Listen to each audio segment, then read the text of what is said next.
We acknowledge that Tri-Cities Community Television operates on the traditional, ancestral, and unceded territory of the Coquitlam First Nation. We thank the Coquitlam who continue to live on these lands and care for them along with the waters and all that is above and below. Hello, I'm Geneviève Kyle-Lefebvre with Tri-Cities Community Television. We would like to thank the Coquitlam Library for donating the studio space today.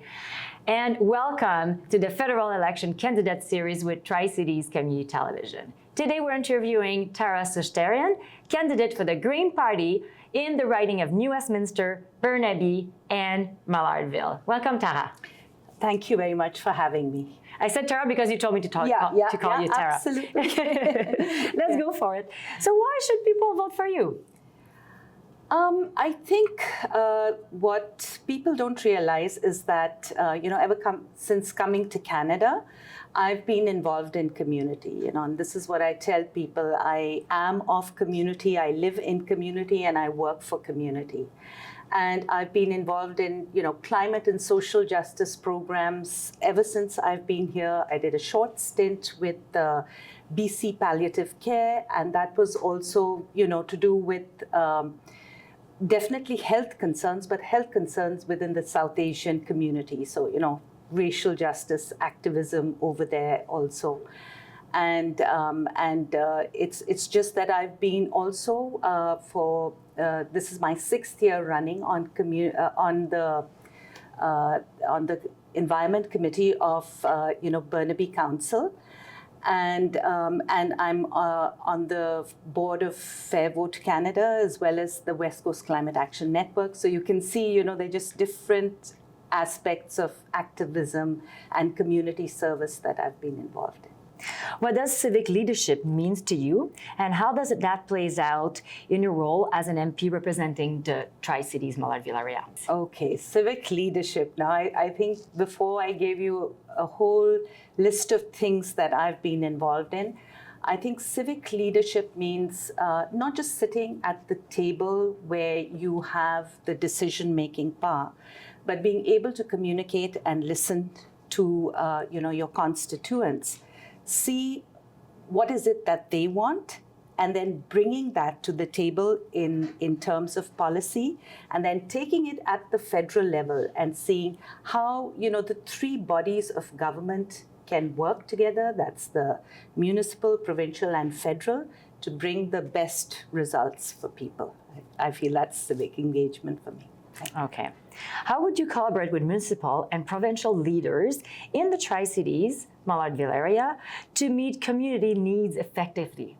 Okay, this is a really good question. I think, working with the Environment Committee on Burnaby Council, we found that there are so many overlapping areas, and in the jurisdictions, that is municipal, provincial, and federal. So I'll give you an example, is the homelessness situation. The cities are expected to do the zoning and provide the spaces for, homeless shelters and transitional housing, and then the wraparound services that are involved with them, mental health supports and detox centers. But who does the funding? That comes from the province. So there has to be that, relationship with the province, that they have to put money aside for, these sort of supports that the city needs in terms of funding. And federally also, where the federal government can provide money for infrastructure, because that's what they do, whether it's sewage, whether it's, transportation to connect, different parts of the, different parts of municipal and provincial and federal bodies. So to further do that and, provide infrastructure. So all this one can work with, and, knowing what are the needs of the people in Maillardville or New Westminster and Burnaby. Then we're going to touch on a little bit more on affordable housing. So affordable housing continues to be a major concern. I think we all know this. What steps will you take in the federal level to support housing solution in our region? Okay, so the Greens have a very ambitious plan, and that is that we have to go back into the business of building houses. Now, in Maillardville, as we said, that the municipal does the zoning, and there's a lot of finance which can come from the federal government in terms of providing funding for these homes. So that's building the homes. And the other thing is, making sure that we are building not just market housing, but a lot of non-market housing with affordable rents. So I would say purpose-built rentals where you only spend 1/3 of your income on the rental cost, and overall housing, in co-op housing where it is only 30% of your income that you spend on housing. Also, funding workshops, for having advocacy organizations for renters as well as co-op units to see that they get the best, the best possibility for, their housing concerns. What are your thoughts on pressure that is being put on cities to increase densification? So we're talking about densification, primarily around SkyTrains. Well, I think densification around SkyTrains is good for one thing, is that it builds, a sort of a support system for young people finding jobs or young families, because it takes care not only of their housing needs, but also of their transportation needs, which is the second most expensive, affordability concern for people these days is transportation, whether you're spending money on your gas or whether it's transit fares. So I think it's really important that you do have that sort of densification. You make it affordable so that people are not getting priced out.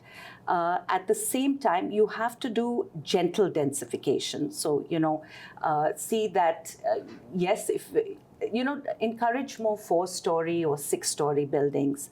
And, that would, I think, not degrade the skyline, which lots of people fear that it will do when you have this densification. At the same time, provide the supports. As I said, you need infrastructure, you need money for, for sewage and other kinds of infrastructure around water treatment plants and stuff around these densified areas. So I think that would be something federally that one could do. And I think that would, sort of that densification would really help if it was done in, thought out manner. Transit and infrastructure are critical in growing cities. What project or initiative are on the way to improve mobility in the Tri-Cities? So I think one thing which has been, I think, a game changer for the Tri-Cities has been the Evergreen Skyline. I think that's been great. What could really be done better, and again, with federal funds, is improve your active transportation system, because that's a little lacking in terms of sidewalks and bikeway paths. Also, right now, Port Moody and Coquitlam are very well connected with the Evergreen line, but this has to be extended. And this is where federal money will come into the POCO area, the Port Coquitlam area. Okay. What is your perspective on the impact of the past and potential future U.S. tariffs? So we'll talk about tariffs now, such as those imposed with Donald Trump administration on local industries and workers here in the Tri-Cities, Maillardville area. Yes, I think what we have to do is, actually you did it in 2022, was I think the Try Local campaign which you had, which was also funded by the federal government, which is, you supported businesses after COVID to just buy local, which increases, business opportunities for people, businesses which are locally situated. So that would be one way of doing it. The other thing would be, safeguard jobs, maybe in the form of tax breaks. If their people's businesses are being affected, so that would be one way. And the other thing is, I think, we rely on soft power as Canadians. And I just recently went to the States, and what I would encourage people to do is, the parity to the dollar is 60 cents to the dollar.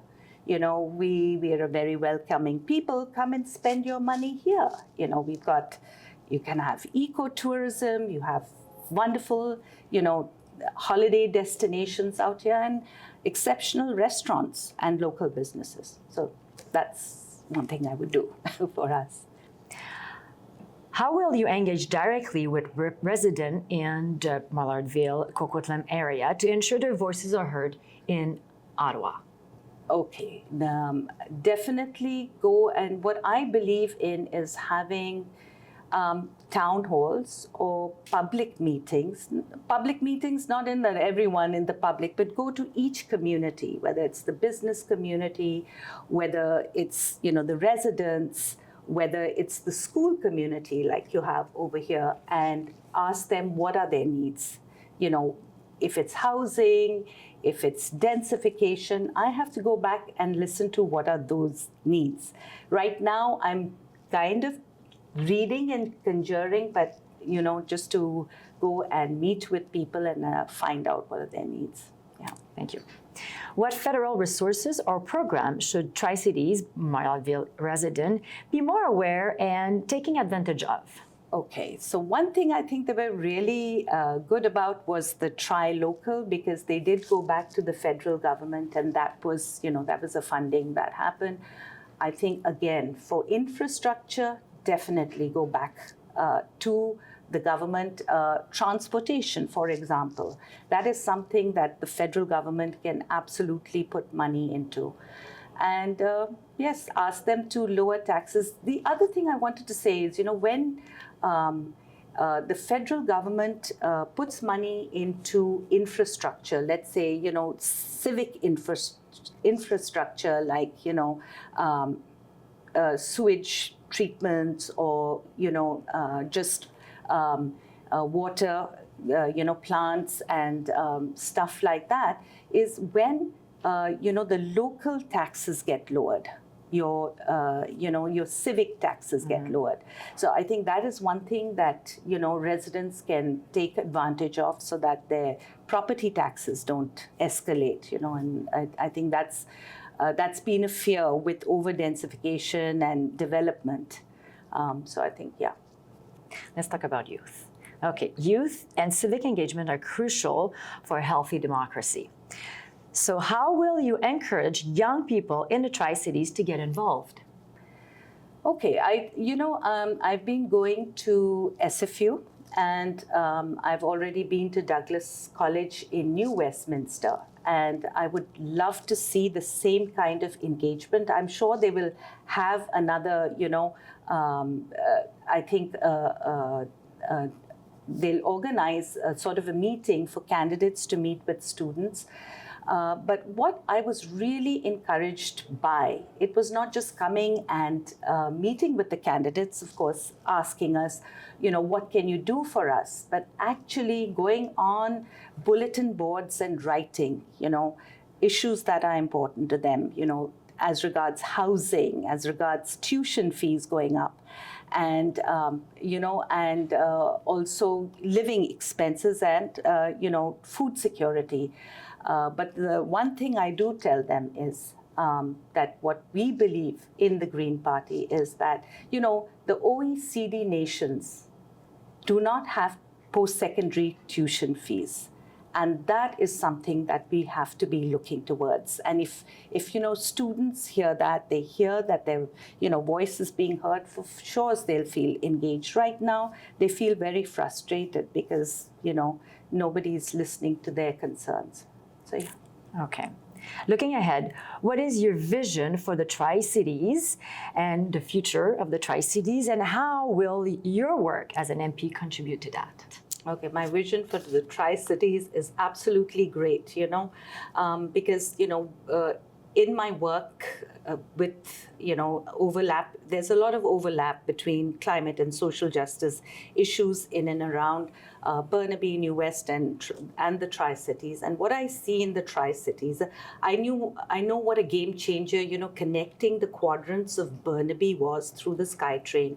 I feel that once you have that extension, the evergreen extension to, POCO, the businesses, the unique character of the Tri-Cities, their own businesses, their restaurants, and the fact that they have, not just the service industry is, of course, growing, but also they're looking to envision, densification in the commercial and industrial areas. So at both levels, I can see there's going to be, a massive upsurge of commercial activity in the Tri-Cities.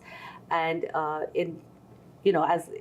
as an MP, I'll do everything in my part to realize that dream for the Tri-Cities, because I think one would always see Burnaby as the central part of Metro Vancouver, but I think that's changing very quickly, and it would be the Tri-Cities. If your constituents were here in the room right now, what would you like to tell them? And this is my last question. Okay. As I've said, we are a party, and I represent that party, that does not just look ahead for tomorrow. It's something that we've taken from the Indigenous people, that we look very far into the future, 7 generations ahead. And that's what we aim to work for. So whether it's housing, whether it's free education, whether it's also taxation. So we feel that people earning below $40,000 an annum should not be taxed. So these are all very revolutionary ideas. And if you want real change in Canada, that is what we intend to bring.